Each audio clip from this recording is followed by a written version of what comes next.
What's up, YouTube? This is Too Raw for TV. So now we know who will face off in the 2022 NBA Finals. It will be the Boston Celtics and the Golden State Warriors because Boston only won 51 games to Golden State's 53. Home court advantage goes to the Golden State Warriors. But as we all know, in these playoffs, home court advantage is not what it once was cracked up to be. Um, During the season series, these two teams faced off against each other twice, and split the season series one game apiece. Incidentally, this is the second time that the Warriors and Celtics have faced off against each other in the finals.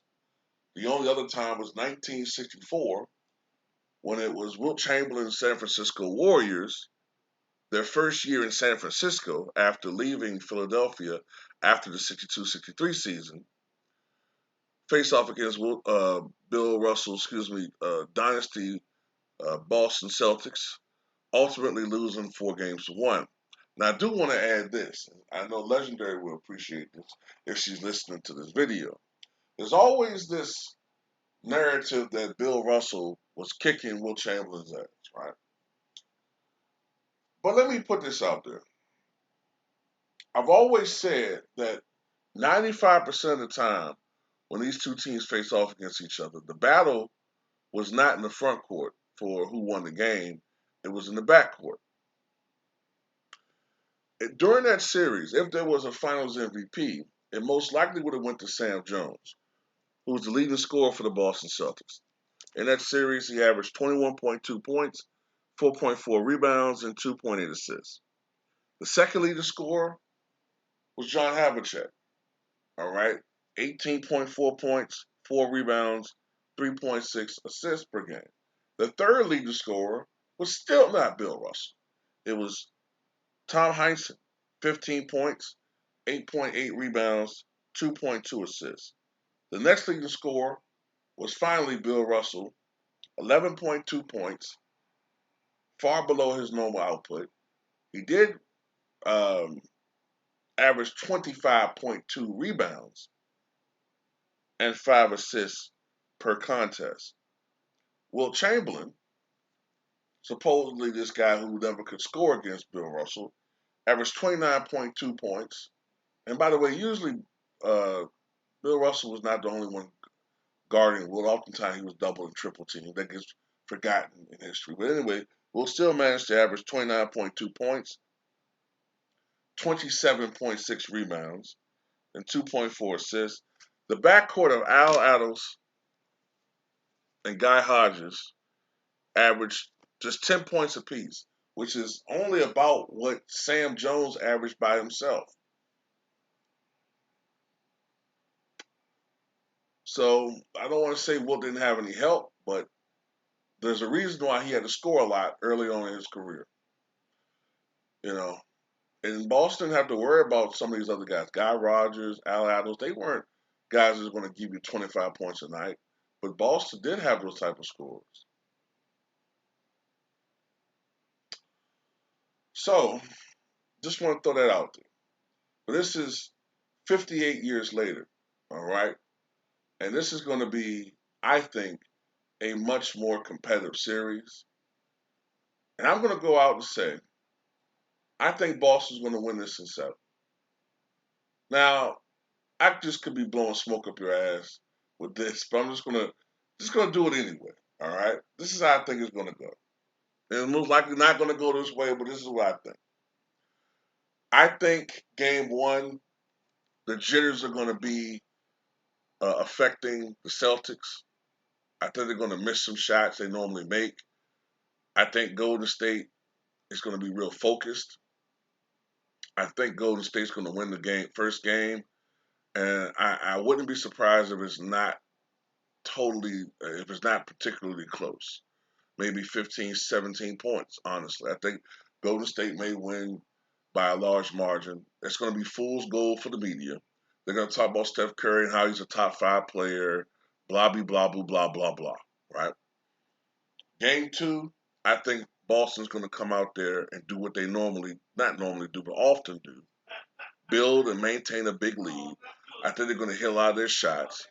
I think certain one or two players for Golden State is going to be off. I think Golden State's going to have one of them games where they turn the ball over a lot, and do a lot of dumb shit, and I think Golden State's going to lose game two. I do think Golden State bounces back and win game three at Boston, and then the Steph Curry dick sucking begins again by the mainstream media, only for Boston to come back and win game four and tie the series. I think game five is going to be won by Golden State. They're going to take a 3-2 lead, but Boston's going to come back and win game six at Boston, and they're going to win game seven on the road, and they're going to get their 18th championship banner. That's what I think is going to happen. I could be wrong. I think key for the Golden State Warriors is Kevon Looney is going to have a decent series for him in this particular matchup. He's not going to put up the same numbers that he did against Dallas, but he has to at least be adequate in this series, right? Draymond Green, I think, needs to average. I hate to keep putting it on numbers, but he needs to average something around 9 points, uh, 8 rebounds, 7 assists. If he's putting up something like that, he's been effective by his standards. If he's averaging more like 6 points, 4 rebounds, 4 or 5 assists, Draymond's not having a good series. You know, um, it is a good thing I think that Gary Payton Jr. is back. He will definitely help defensively,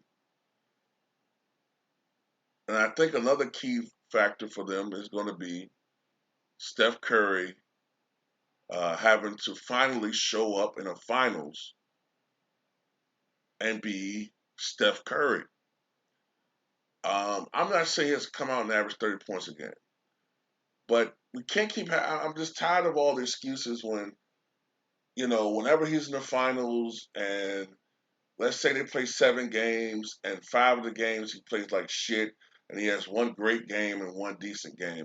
And then people keep asking why I don't see him on the same level. We need a little bit more consistency. Not every game be great, but 3 great games, one good game, one bad game, one fair game. That's fine. 5 terrible games, one great game. Nah. Uh. And I think Jordan Poole has to be big coming off the bench. Um, he can spark a lot of runs. He's going to be a guy coming off the bench that I think is going to give them some instant offense. I think he's going to be an X factor for the Golden State Warriors. Reason why I give Boston an edge, in my opinion, is a couple factors. I think Boston is motivated, truly motivated. Everybody on that fucking team, Jason Tatum, Jaylen Brown, Marcus Smart, these guys have a different edge to them. I'm trying not to use guttural language, but these niggas, all right, like they wanna they are motivated. You don't think Al Horford is motivated? This guy's never won any damn thing. Al Horford is 36 years old, playing like he's 27. Well, for the most part, they're motivated. These guys are really, truly motivated. I'm not saying Golden State isn't motivated. They are, but I think Boston is really fucking motivated, and they look like a championship team. Let's be honest. We've been denying these motherfuckers for quite some time. I can't deny it anymore. They're a championship level team, and I'm looking at them. Now, Boston does have a tendency sometimes to let leads go slip away, but I think the key matchups is going to be Klay Thompson, Jaylen Brown.